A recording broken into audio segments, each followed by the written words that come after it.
बड़ी खबर आपको बता दें, जहां उप जिला अधिकारी न्यायिक जलालपुर ने ग्राम रसुलपुर बाकरगंज के एक राजस्व विवाद में अहम फैसला सुनाया है।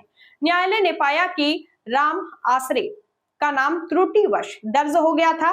वहीं उप जिला अधिकारी न्यायिक ने पारित अंतिम आदेश में राम आसरे का नाम राजस्व अभिलेखों से हटाकर भूमि को तालाब खाते में दर्ज करने के निर्देश दिए हैं। साथ ही तहसीलदार जलालपुर को आदेश का तत्काल अनुपालन कर अभिलेखों को दुरुस्त करने के लिए कहा गया, जिस पर समय पर कार्यवाही न होने पर पीड़ित ने गहरी नाराजगी जाहिर की है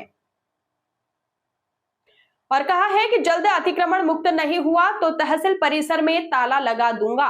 वहीं सरकार से कहना चाहता हूं कि राजस्व और विकास विभाग सुधार लीजिए, भारतवर्ष सुधर जाएगा। मैं बाबा वीरेंद्र दास त्यागी, निवासी ग्राम सभा रसूलपुर बाकरगंज और अयोध्या हनुमानगढ़ी से लागा हूँ। इस रसूलपुर बाकरगंज में सरकार की जो रिजर्व लैंड की ज़मीन है, जैसे तालाब और खेल मैदान, भू माफियाओं के चंगुल से बचा नहीं सक रहे हैं। यहाँ के नायब तहसीलदार और एसडीएम इसको खुले तौर पर बेचा जा रहा है। जो कि मेरे पास एक कागज़ है, 2 फाइल मैंने खारिज करा दिए हैं। एक एसडीएम के कोर्ट पे थे, किसी न्यायिक के कोर्ट पे थे, दोनों खारिज हो गए। लेकिन बाकी अभी तालाब का अतिक्रमण मुक्त नहीं हुआ, जो कि 27 बीघा 16 बिस्सा 10 धुर का एक ही गाटा संख्या 1403 में तालाब। मैं इनके चक्कर लगा रहा हूँ, इनके ऊपर पैसा भी खर्च करता हूँ। और एक एसडीएम और तहसीलदार साहब लिख के आए थे कि बाबा 1 दिन के अंदर मैं निस्तारण कराऊंगा, 1 सप्ताह के अंदर। यदि जो है निस्तारण नहीं होगा तो मैंने उस पर लिखा था कि मैं मुख्य गेट में ताला लगा दूंगा। तो एसडीएम तहसीलदार ने स्वीकार किया। उसके बाद रातों रात एसडीएम और तहसीलदार का यहाँ से ट्रांसफर हो जाता अम्बेडकर नगर, यहाँ जलालपुर तहसील। अभी जब आता हूँ तो जिस एसडीएम के पास पहुँचूँ तो उनका नया ब्यौरा आएगा, उनको नई फाइल आएगी। लेकिन इनके पेशकार क्यों नहीं फाइल को पेश करते, मैं नहीं जान पा रहा हूँ। क्योंकि रिजर्व लैंड की मामला है, सरकार और सुप्रीम कोर्ट सीधे सख्त निर्देश कर रही है और यहाँ बैठ कर के लोग घुमा रहे हैं और उस ज़मीन को बेचा रहे हैं, उस पर लोन लिवा रहे हैं। यदि जो लोन ले लिया जाएगा, अगला व्यक्ति ज़मीन खरीद ले रहा हो, फंस जा रहा है, तो उसका पैसा भरपाई कौन करेगा? ये अधिकारी कर्मचारी करेंगे तो बैठे कुर्सी अपना तोड़ रहे हैं। ये आदमी यही फंसा रहे जनता को। ये देखिए, इसके सीधे रिकॉर्ड है, लिखा पढ़ी में मैंने सारे खतौनी खारिज कराए हैं। इनका परवाना अभी तक नहीं बन पाया, जो कि रिजर्व लैंड का मामला है। ये नहीं है कि इनका कुछ है। ये खाली कितने दिन से आप परेशान हैं? विगत में 5 वर्ष हो गए। 5 वर्ष में लगभग मेरा 20 लाख रुपये से ऊपर यहाँ खर्च हो चुका है इनके तहसील और डीएम के चक्कर लगाने में, जो कि रिजर्व लैंड की ज़मीन है। इसमें हमें कुछ मिलेगा नहीं, ना हमें चाहिए।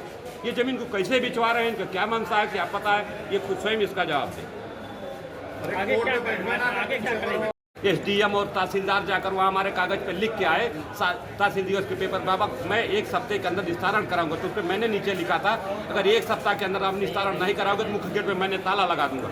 तो उसको स्वीकार किए कि बाबा ठीक है। और यहाँ आता हूँ जब मैं समय दूसरे दिन जलालपुर तहसील में पता चला एसडीएम तहसीलदार दोनों यहाँ से ट्रांसफर हो जा चुके हैं। यदि नहीं करेंगे तो पिछला लिखा हुआ कागज़ को लेकर मैं जलालपुर तहसील परिसर में ताला लगाऊंगा, जिसमें दम उगा कर रोक देगा। मैं इसे ज़मीन नहीं मांगाऊंगा, अपनी विवाद नहीं निपटाने कह रहा हूँ कि मेरा पर्सनल विवाद निपटा दो। मेरे ऊपर कहीं 151 का मुकदमा नहीं, कि इसी ज़मीन के चक्कर में ये लोग हमको खाली यहाँ दौड़ा रहते हैं और ये कार्य नहीं कुछ कर पाते। इनको सिर्फ पैसा चाहिए। इनके बैठे 4 लोग तो दलाल हैं यहाँ, वहाँ घूम कर पैसा खोते हैं। कल मेरे यहाँ नायब तहसीलदार 5 लेखपाल और एसओ गए, वहाँ टीम गठित हुई अतिक्रमण मुक्त करने के, लेकिन अतिक्रमण मुक्त नहीं हुई। गाड़ी चली आई, क्यों चली आई?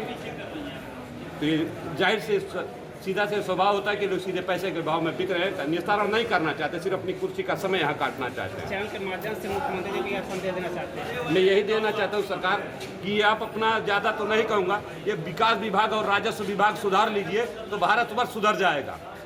ये कोर्ट कचहरी में जो लोग आए दिन चक्कर लगाते हैं, अदालत में सीधे इनकी पैसा दुरुपयोग किया जाता है। इनका फैसला तो वही हो जाना चाहिए गांव में, जाके गांव में पंचायत भवन बना है, कोर्ट बना, क्यों नहीं निस्तारण होता है? क्योंकि वहाँ पैसा नहीं देता।